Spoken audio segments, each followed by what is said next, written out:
Hello， 大家好，欢迎来到 SS HiFi。我们两个带着2只狗子和1只猫咪，在23年秋天开始了全职房车生活。从洛杉矶出发，沿着西海岸一路向北，到达美加边境。入境失败后，就由爱德荷由他折返回内华达。自此之后，开始了沿着美国传奇的66号公路一路向东的旅程。旅居的第1年，我们一共走了26740英里，也就是42783公里，走过了美国的28个州，加拿大的2个省。很荣幸能和你分享我们一路的故事，欢迎点赞订阅，让我们一起出发吧。Hello， 大家好，欢迎回他也来伸手。就现在我们已经出发1年了，然后秋天了，现在就到了秋后算账的时间了。对，然后我们今天就聊一聊我们这一路上的这些1年的这个花费，然后还有就是我们都花到了哪儿。然后就是以及这个，如果你也想房车生活、房车旅居，然后这样你都需要哪些基本花费？包括我们一些我们的省钱经验分享。对，其实这个花费是一个很个人的事情，没有办法做到一个给大家一个什么花费参考。我们只是说把自己过去1年的这个实际花费的情况做一个分享。然后我们也看了其他很多 YouTuber 的相关的分享，相对来说我们的这个花费也算是一个正常水平偏高一点的情况。对，所以就是跟大家如实分享一下。好的。就是平时我们记账呢，记得也不是很细，然后也不是每次都记得记，经常我说让他记一下，他让我记一下，然后我们俩就忘了。对，所以我为了这个年终总结呢，我们就专门拉银行卡的账单，然后做了这个 Excel 和这个饼图，真是一项一项对。对，以后还是要保持记账的好习惯。对，所以从这个饼图呢，我们能非常清晰看到每一项的花费。那我们现在就一项一项开始。好的。首先就是车辆相关的，这个肯定是占比最大的。我们过去的这1年在车辆上一共花费了33564。有人有整的。对，然后记得比较仔细嘛。然后首先说这个车贷，我们的这个 RAM 它的车贷是1个月1400，然后我们1年下来花费了17000左右。这就是我们在车辆里占比最多的。就是如果你没有这项支出，那你就出来旅居就能省下一大笔钱。是的。那第2项肯定是要说这个油费，油费也是比较大头的一个支出哈。我们去年的这1年，油费一共花费了8064。8064。对，这个是有2个阶段。首先是去年的10月到今年3月这个阶段呢，花费了5279，因为这个时候我们还在用我们的 Lexus 拖原来的小房车。小雷就是拖房车拖起来，它能拖动，但是它很费油。所以你就看这个，它基本上就花了5000多块钱。对，占了过半还要多很多。那你算下来 RAM 就只有3000多。对，然后RAM 是3月份到现在10月份7个月在使用，然后油费其实就降到了3000多，而且现在对7个多月，你看才用了3000多。而且就是我们后半程其实比前半程开的路程更远。对，而且拖了更大更重的房车。没错，反倒价格会低很多。所以这就是2个车的就是一个对比吧。你看他们虽然都是同样的重度改装，然后大家风阻都大，但是你看就是它就比小雷基本上省的油能省小一半。对，现在不到一半。省一半。所以大家真的要有条件的话，拖车还是要选择柴油车。为柴油车打 call。行。好，那我们再下一项就是关于车辆的保险，是一定要上保险的，而且我们保险花费也不少，1年花了3200多。其中 RAM 自己这个皮卡自己就占了3000块。然后我们的拖挂房车1年就是200块钱而已。对，就是大家知道这个不能行驶这种拖挂房车，它的保费应该都很低。然后这个 RAM 的保费3000块，其实在洛杉矶来说的话，这种3500的这种重型的柴油车来说不算高。就是大家在平均水平，在洛杉矶地区。但是我有了解到，就是在其他州很多地区，相同的车他们也就只有2000一年的保险。所以这个根据地区差异也挺大的。对，就是因为洛杉矶的这加州嘛，他们就是叫交通事故多，就是保险公司涨保费的一个口实。每年都要涨。对，就是说他们每次说到加州保险贵，是因为加州交通事故多，人多呗。对，说白了，人多，然后几率就大嘛，他们也是看一个概率了。对，我觉得可能其他自行类的房车保险就会贵一些。但是肯定比我们这种拖挂的贵很多。对，但是我们没有实际使用经验。对，大家可以把知道的就是你们自己的保费，然后打在评论区里，然后说一下保险公司，我们也会有一个对比，让大家一起都去找便宜的、物美价廉的好保险。对，说不定以后我们都能换过去。好的。那我们还有一项关于车辆的费用，就是车辆的保养维护，还有一些配件。在这一项呢，我们就花费了4300块，但是这一块的费用比较杂，既包括了这个皮卡的维护保养，然后也包括了我们就房车车内车外的一些配件的购买，以及我们还要买一些工具去自己动手。对，这乱七八糟都算到这里边了。还有洗车也都算到这里边了。但反正最后花了4300，也挺多的。我觉得可能第一年它会多一些，因为有很多工具啊什么的，而且就是我们房车是才买来的，就是需要做一些额外的配件，然后给它装上去。然后之后可能就只是正常的维护保养了，然后工具也都有了。对，我想起就像我们那个 Wade Strip Hitch 那个都多少钱了？对，那个就800多块钱。800多块对，所以明年肯定会更少一点。对，我们明年继续再做。那还有一项不能忘的关于车辆的，就是它的注册类的手续费。我们房车的话很便宜，它注册1年就只有300多。然后我们的这个皮卡，1年的注册费用是900多。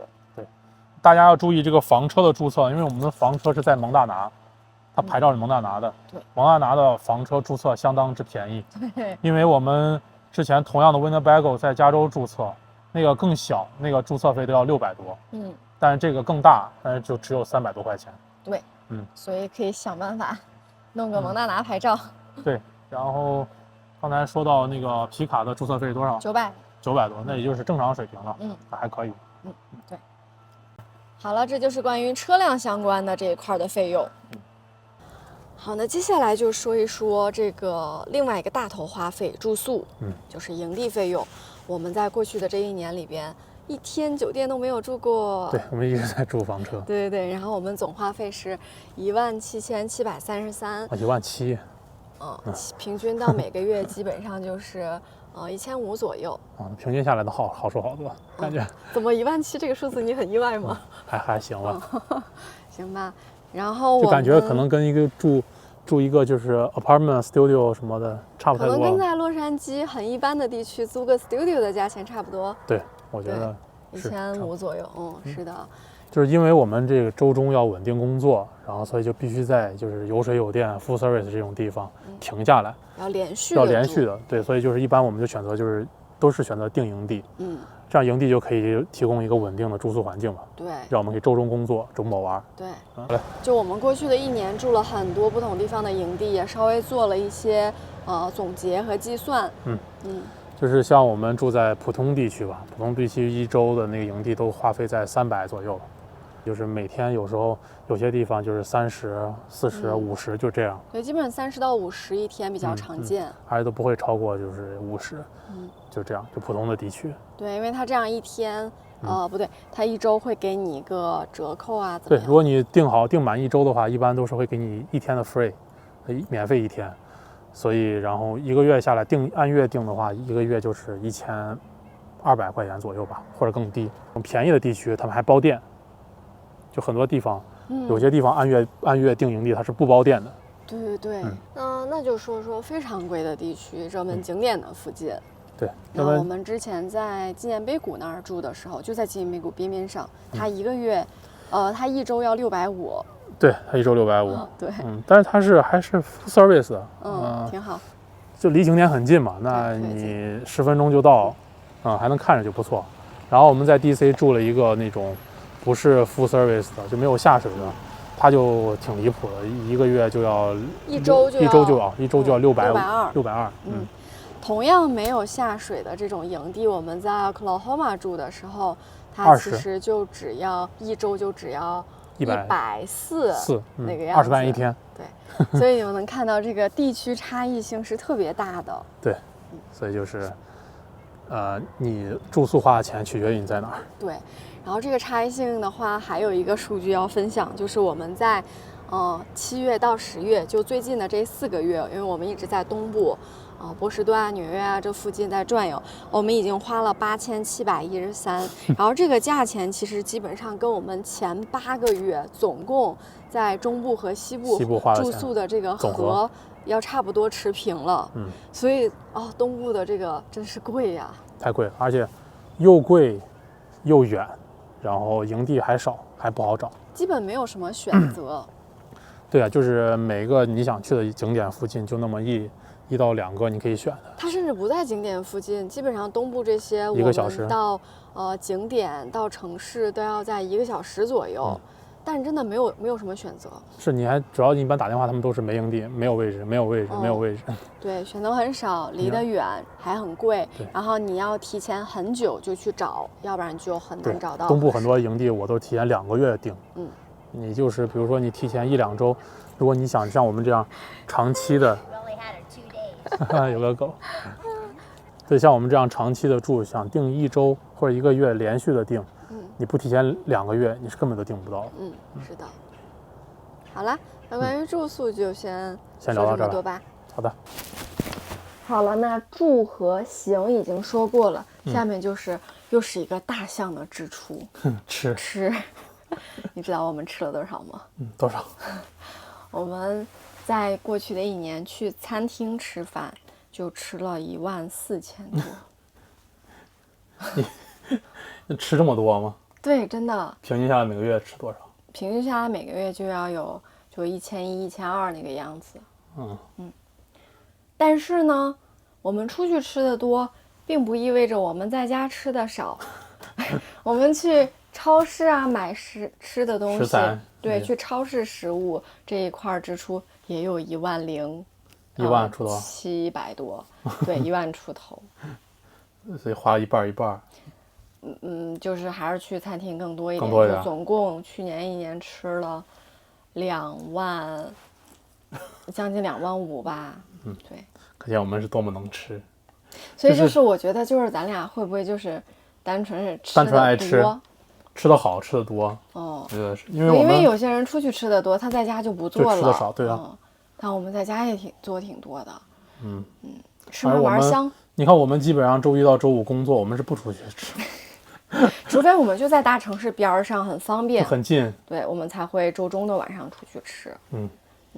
就是这也没啥好反思的。我也觉得我们1年做饭也做挺多的。对啊，而且我们去超市买食材这一些，还包括给狗买肉什么的，因为他们是要吃一部分鲜食的。对，那我觉得我们在新的1年里还是要在这个餐厅消费上稍微有所收敛一点。行，固定一下，就是每一个月去餐厅的次数。因为我们其实是吃货，肯定是，而且还有中国味，我俩超级爱吃。对，所以我们但凡到一个地方，我们肯定是要吃当地有名的餐厅的，先找好吃的。对，当地有名的餐厅不说，我们因为还很中国味，就隔一阵子就要去找一些中餐，好吃的中餐，再去过瘾，所以就造成了这种局面。其实我觉得我们去这种餐厅吃饭，我感觉这种中餐和西餐的比例，我感觉就是82开。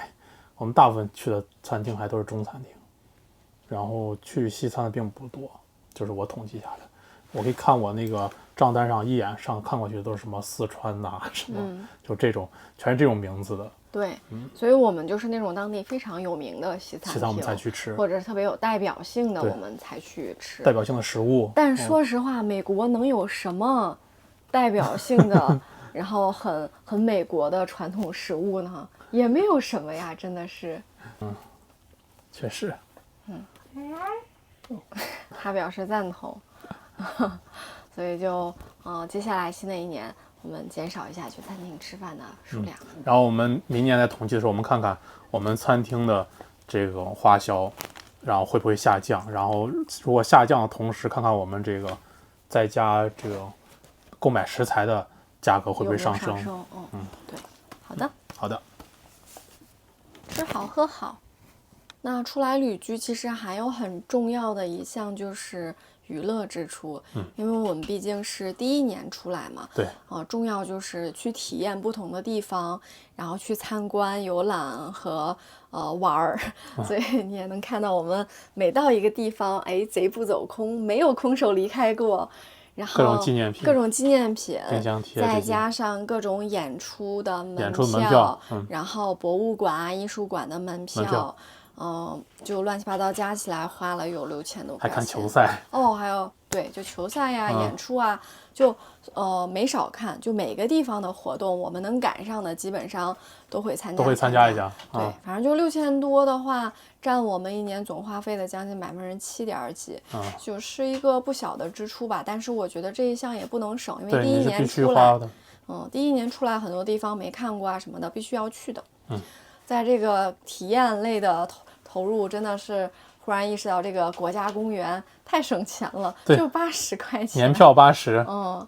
所以就是感觉出门旅居的人，这个国家公园年票是必备的，而且真的就像不花钱一样。对，相当于免费出行。对，还是在城市里的这些娱乐项目会丰富一点，会花费。对，我们像在纽约看那个哈利波特的那个都要400多。对，看秀，然后还要在 Vegas 看那个大球里面的演出，就这类的城市里的花费其实都是非常贵的。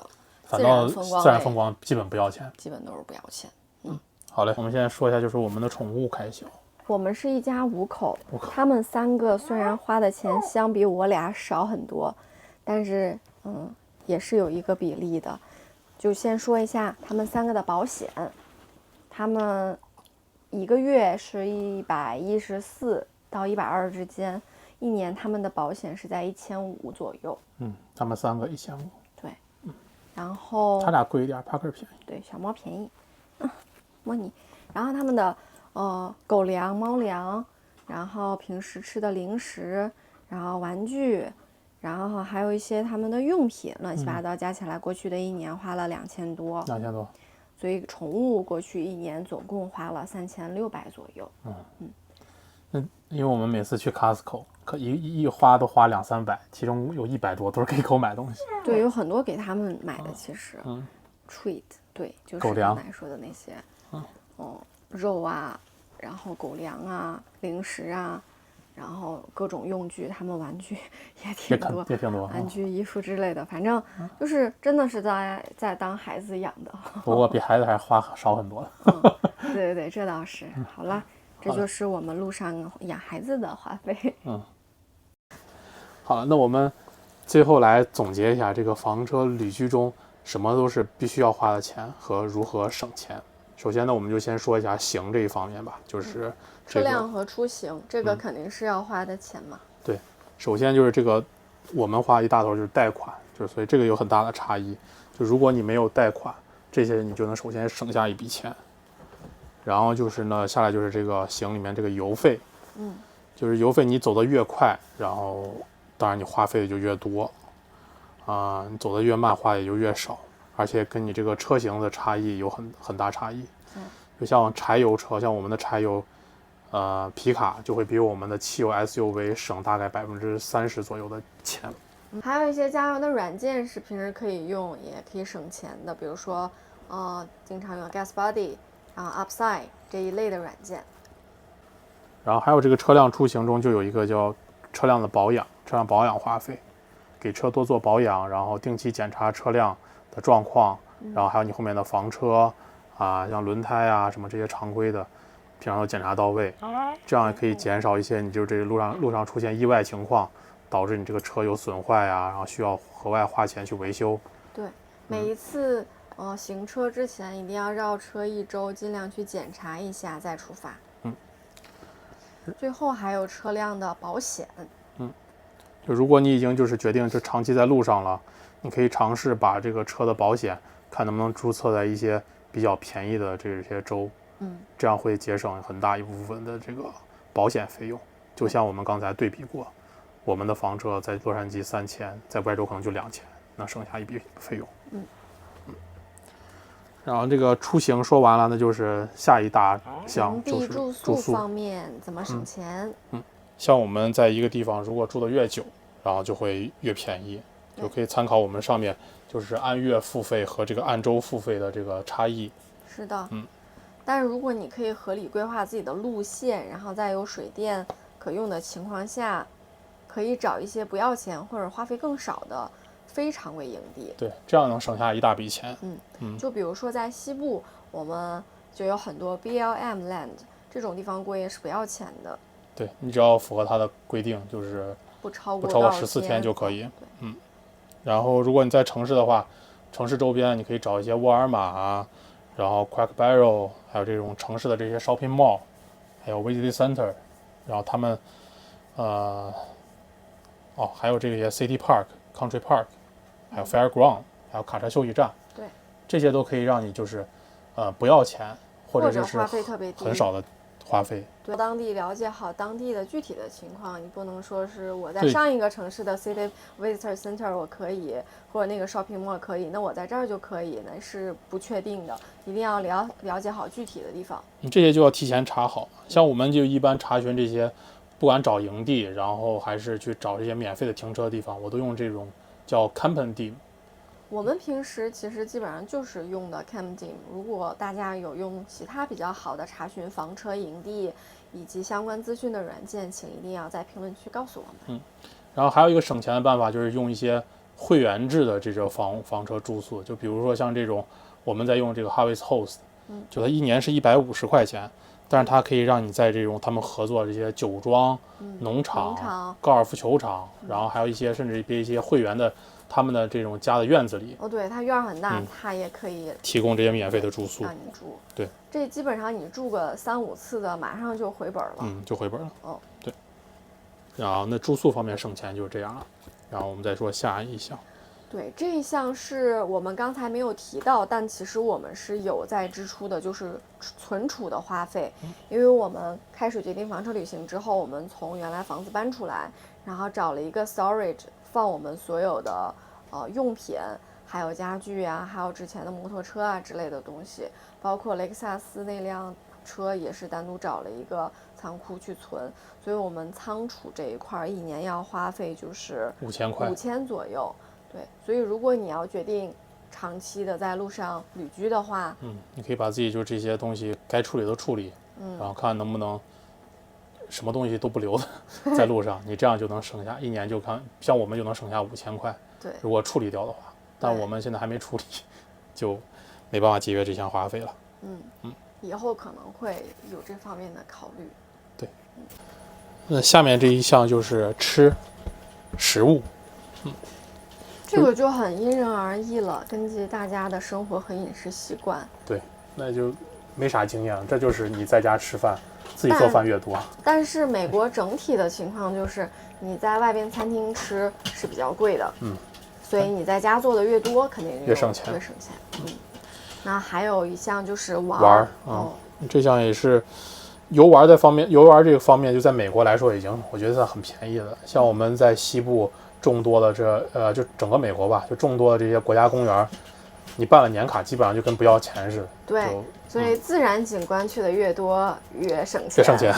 然后城市里边其实也有不少免费能游玩的地方，然后可以多查一查当地的就是一些网上的信息。比如说我去到一个地方，我都会去查这个 things to do， 然后加这个城市的名字。其实会有很多免费的活动和可以参观的地方。还有一个就是可以多用一下 Groupon， 它有点像美国的团购网站，就是团购网站，就它上面会有很多商家的打折的信息，就那些需要花钱的活动，就比如说我们去枪馆打枪，然后去射箭，然后反正就这些需要花钱的这些活动，可能会在上面有一些折扣信息。好的，基本情况就这样了。就你想房车旅居大概有哪些花费？花费是必须的。对，以及怎么在合理范围内去省钱，对，又不影响体验。希望这些有些帮助，对，有一点点的帮助。